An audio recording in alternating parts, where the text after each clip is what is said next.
ஒரு நாள் சுலைமான் நபி அவர்கள் தனது படையுடன் சென்று கொண்டிருந்தார்கள். அங்கு சிறிய எறும்பு புற்றிலிருந்து எறும்புகள் வெளியே உலவிக் கொண்டிருந்தனர். அப்பொழுது அதில் ஒரு எறும்பு கூறியது, எறும்புகளே, உங்களை சுலைமான் நபி அவர்களின் படைகள் தெரியாமல் மிதித்துவிடக்கூடும். எனவே அனைவரும் பாதுகாப்பான இடத்திற்கு செல்லுங்கள் என கூறியது. நாட்கள் சென்ற பிறகு சுலைமான் நபி அவர்கள் தனது அரண்மனையில் சிந்தித்தபடி அமர்ந்திருந்தார்கள். அவர்களது தந்தை தாவூத் நபி அவர்கள் கட்டி பாதியில் விட்டு சென்ற ஆல் அக்ஸா இப்பொழுது பைத்துல் முகத்தஸ் என்று அழைக்கப்படுகின்ற பள்ளிவாசலை மீண்டும் கட்ட எண்ணினார்கள். அதை முழுமைப்படுத்த வேண்டும் என நினைத்தார்கள். அதற்கான வேலையும் துரிதமாக ஆரம்பித்தார்கள். தாவூத் நபி அவர்கள் ஆல் அக்ஸா பள்ளிவாசலை அஸ்திவாரத்துடன் விட்டு சென்றிருந்தார்கள். அதை சுலைமான் நபி அவர்கள் கட்டத் தொடங்கினார்கள்.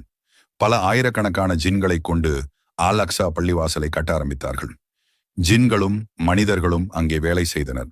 மிக பிரம்மாண்டமான அல் அக்ஸா பள்ளிவாசல் உருவாகி கொண்டிருந்தது. அல் அக்ஸா பள்ளிவாசலில் 90% வேலைகள் முடிந்திருந்தன.